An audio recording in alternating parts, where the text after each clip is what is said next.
Welcome back, guys, or if you're new to my channel, this is Automotive Anonymous, and that's the 2024 refreshed Chevy Trailblazer. More specifically though, it's an Activ in nitro yellow, which is a pretty good looking color in person. And today I get to share all the good, the bad, and the ugly about the refreshed Trailblazer to help you decide if this might be the right next vehicle for you. So you can expect to see a walk around, all the specs, initial driving impressions, 0 to 60 on GPS, and then my final thoughts of the Trailblazer to help you decide if you should leave it at the lot and look at the other crossover competition, or maybe this is the vehicle for you.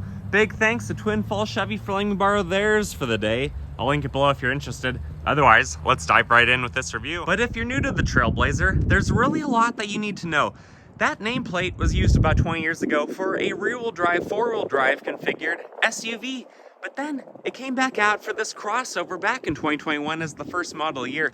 This sold about 60,000 units though in 2022, and then last year it became quite a bit more popular, selling about 111,000. So quite a few people are wanting to buy a Chevy Trailblazer, and there's quite a few options as well on how you can configure these.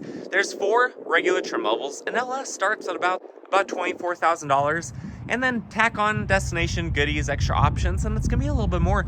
But this is the Activ, so this is tied with the RS for the most expensive base trim level. It starts at about $30,000, and the way this one's configured, after destination, after some extra goodies, which you're gonna see it's actually pretty well loaded, this is about a $34,000 vehicle.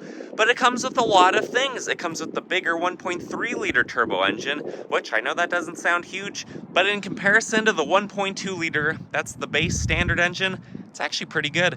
The base standard engine or the front-wheel drive configurations also comes with the CVT transmission, whereas the all-wheel drive ones come with a 9-speed that actually shifts pretty smoothly. So this one has a lot to offer. But if you guys like Chevrolet, the refreshed Trailblazer, or my video, please consider liking my video. And while you're at it, comment below what you want to see next. I really appreciate your input. Thanks, guys. But even though this isn't a full-size crossover, it still is a 5-star crash test rated vehicle with a lot of standard and a few optional safety features, such as blind spot monitoring, emergency automatic braking, pedestrian braking, lane keep warning, and a whole host of other things to help protect you and your family. And this is actually one of the sharpest looking crossovers in this class, competing against things like the Kia Soul or the Nissan Kicks, especially after this refreshed front end and some of the goodies you're gonna see inside. This is really a good looking vehicle, especially when the base price point is under $25,000. But if size matters to you, this is classified as a subcompact crossover.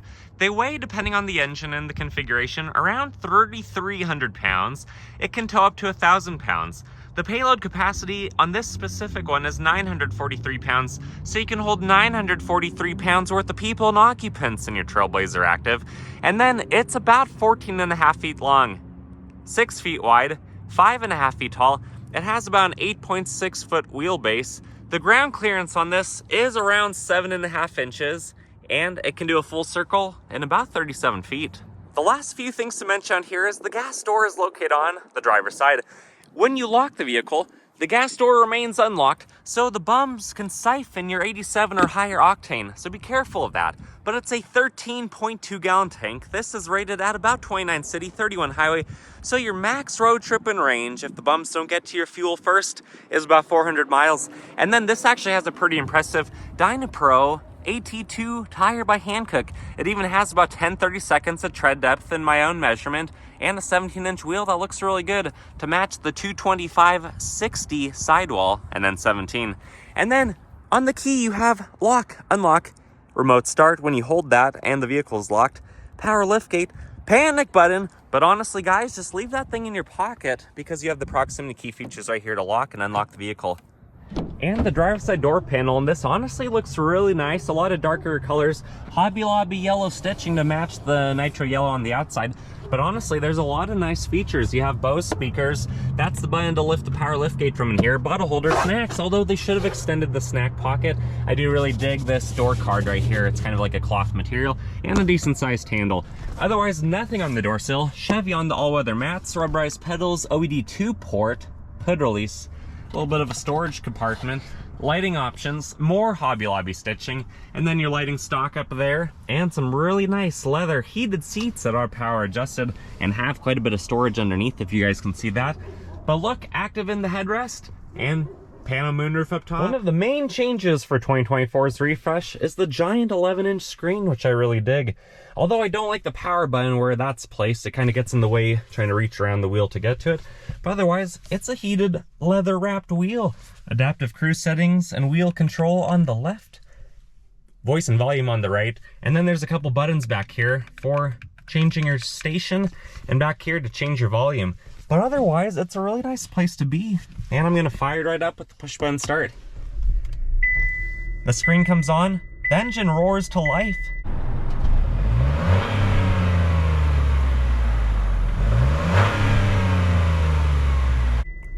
And you can see it's a giant screen behind the wheel as well. But overall, it's pretty nice. You even have the basic heads-up display that just flashes lights and stuff like that to help with your adaptive cruise settings. This vehicle is in demonstration mode. Demo mode. Let's turn that down. Otherwise, there's really not a whole lot going on. Apple CarPlay, Android Auto is probably all you need. But if you're curious, here are your other options. Otherwise, ventilation, hazards, physical buttons for HVAC, and then 12 volt, USB-C style and B, wireless charging pad. Those are your options. The auto start stop in this isn't any more abrupt than I would expect for this class of vehicle. Lane departure, warning, traction control, race mode or sport mode, and then all-wheel drive, which really does a good job shifting on. And then when you go into reverse, the backup camera is actually pretty clear and trajectory lines do move. Electronic parking brake, you have your spot for your cups, a nice storage compartment, and then a very small little center console in there, which doesn't appear to be a lifty. Oh, actually, it is a lifty tray. I should have checked that out off camera, but here we are. And then up top, you have your mirror. You have your OnStar settings, your lighting options, and then your controls for the big panel moonroof. The horn, oh gosh, that's really high pitched, but overall, the rest of the vehicle is nice. So let's turn it off and let's hop in the back. The rear driver's side door panel looks good, but it's a lot of harder, durable materials that are going to hold up to the kids, to the pets. Small bottle holder and unnamed speaker back here. But overall, it's about what I'd expect for this class, especially with all the other high-end features that it has. This is the 40 split. Easy to lift and lower, but the seats do not recline. And then sitting behind myself, I'm 5'11", and I have that much room in front of my knees. Not too bad. Down here I have a household style outlet, another USB-C and B style, and I even have a little strap to pull down my center cup holders. Although I wish Chevy would have rotated that 90 degrees so you could fit your arm and your own personal cup. But otherwise, sitting back here, this is a pretty cool place to be. But let's hop around and I'll show you the hatch. Back here, you have about 4 ways to open up the hatch of your Chevy Trailblazer. You can push the button that's on the door, climb through the back seats, use the button that's down by the backup camera, or just do the laziest of all and use the remote. It opens up fairly quick. It closes a little bit slower though. And then back here, you have about 25 cubic feet of room. But keep in mind, there is quite a big slant. So the depth at the top is not nearly what it is at the bottom, almost like a triangle effect.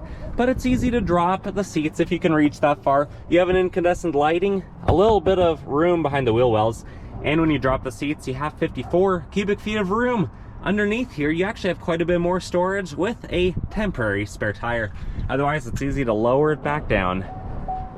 The rear passenger side, same exact door panel, and this is the 60 split. Child safety tethers are on the back, and you even have a map pocket right there. So either occupant back here can be a backseat driver.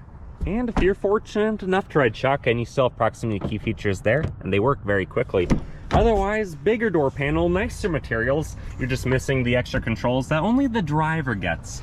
Otherwise, nothing on the door sill, nothing for power seats. But again, nice leather seat, not a ton of aggressive bolstering, it just kind of slants out. And these seats are a little bit firm, but dang do they look good. My backpack doesn't know the difference. It's an inanimate object, and it's having a good time. Otherwise, I do like this little design. It's kind of fun. Non-locking glove box, and it's average size, no 12 volt or anything in here. But some more Hobby Lobby stitching up top. Otherwise, guys, let's come around to the front. Let me pop the hood, and I'll show you what the little 1.3 liter turbo engine looks like. Under the hood is the little but mighty 1.3 liter turbo. It has a stampede of 155 ponies at about 5,600 RPM, and then it has an earth exploding 174 foot-pound-feet of twisty torque as low as 1,600 RPM, so it does feel pretty stout on the road, especially around town. But you have induction through the grille, through the baffling, the piping, the plumbing, to get around to the turbo right there, which is hidden in the back and underneath the heat shield where the exhaust manifold is. The intake is on the side when it comes back around, but you have your computer, you have your battery, you have your fuse box, you have all of your reservoirs around, your oil dipstick, your oil engine fill. Most of the accessible items that you might need to change out are probably pretty easy to get to, but because this all-wheel drive system is front-wheel drive biased, the serpentine belt is hidden away on the passenger side. There's an engine mount to hold the engine up, and the alternator is hidden down pretty far. Anyways, guys, let's drop the hood and let me show you how it drives. And this is probably my favorite part. I'm gonna time travel and teleport you guys to one of my favorite roads. I'll show you how it drives. We'll do the 0 to 60 on GPS, and then we'll meet back here for my final thoughts. Initial driving impressions of the 24 Trailblazer Activ. So it's a pretty sweet little ride. The 1.3 liter with the turbo honestly gets right up to speed, and it feels pretty powerful. That 155 horse goes quite far for what this little thing is. Visibility is pretty good. Those windows are fairly large. The side mirrors are pretty good too. You can see the blind spot monitor indicator right there. The rear view mirror does a good job too, because this isn't a very long vehicle. And same A-pillar, not overly wide. B-pillar, a little bit wide. Oh yeah, that's pretty wide back there in the rear.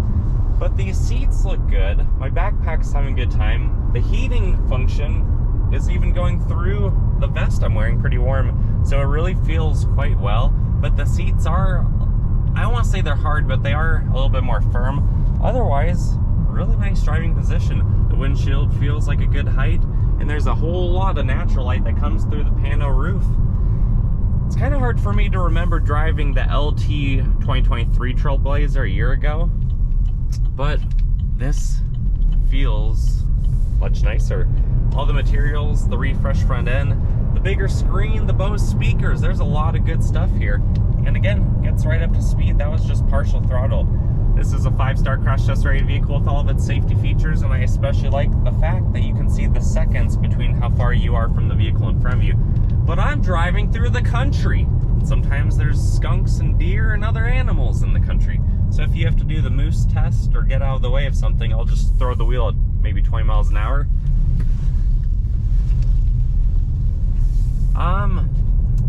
It feels tight, it feels pretty sorted out, but it's no sports car. But it's probably better than I expected. Overall though, I think you guys need to drive one of these. This is a pretty good value. I know $34,000 for this one isn't cheap, but seriously, has a lot of features. It's loaded, and it's about as loaded as any economy class vehicle is gonna be for the low mid $30,000 ballpark. But let's get to the 0 to 60. Let's see how fast this thing is. 0 to 60, density altitude's 3,200 feet, so this little engine's down on power about 5% due to air quality. I have it in sport mode, traction is off, brake rev, the 9-speed. Let's go. Pretty good torque converter.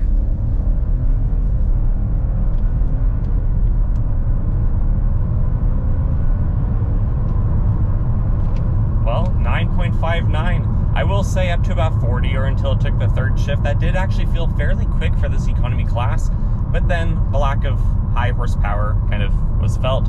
But 9.59 true seconds, here's the graph, and then let's skip to my final thoughts.